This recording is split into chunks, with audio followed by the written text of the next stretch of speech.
Hi, I'm Craig with ApplianceVideo.com. Today, we'll be taking a look at the bake element on this GE electric oven.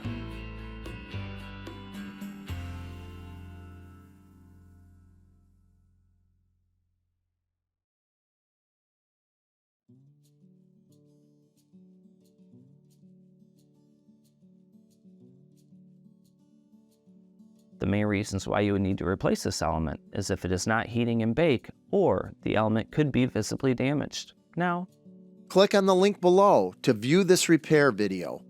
ApplianceVideo.com guides you step by step, giving you the confidence to avoid recalls and callbacks, also saving time on repairs.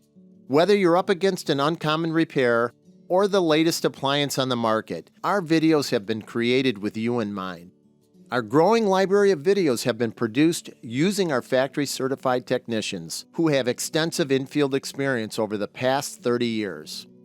ApplianceVideo.com provides high-quality repair videos that anyone can follow, regardless of their skill level. We are here to help. Click on the link below to view this repair video and let us help you do it right the first time.